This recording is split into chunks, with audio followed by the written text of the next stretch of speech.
So I want to talk about how people share themselves, or call themselves sensitive, or how maybe you call someone else sensitive, and the impact that that has. So first, let's define what sensitive means. So I've thought about, and I could be wrong, you can tell me a few different versions if you'd like, but I've thought about who we call sensitive, or the people that call themselves sensitive. It's like, some of the things I've heard is, I have a lot of emotions, I have a lot of feelings. Someone that you have to be careful what you say around, because they may be too sensitive to hear. That may be too rough for them to take.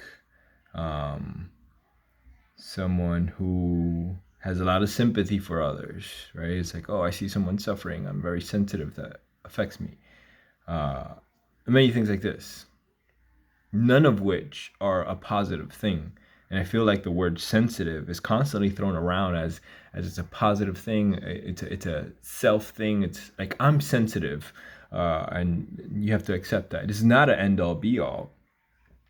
To me, when I look at it, when I think about it, and I'm just thinking about this right now, when I think about the term sensitive in that way, used in that way, represents someone who takes things personally, someone who experiences something and goes off on a story on how this thing is impactful and hurtful to them.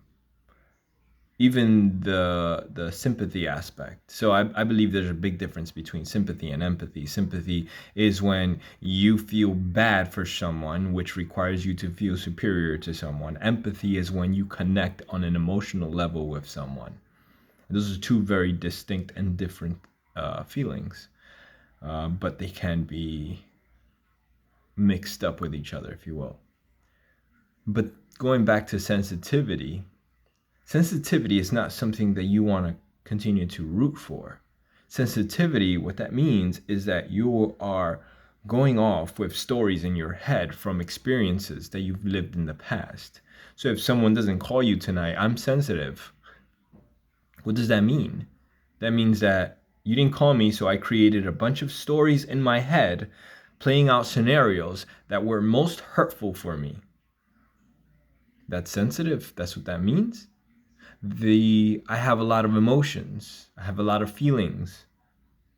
Yeah, we all have a lot of emotions and feelings. Even an autistic child has a bunch of emotions and feelings. What they don't know how to do is express them. So maybe the reaction of those feelings is what's been practiced so heavily. So someone mentioned to me the other day, a coworker of mine, that reactions are when we reenact something of our past.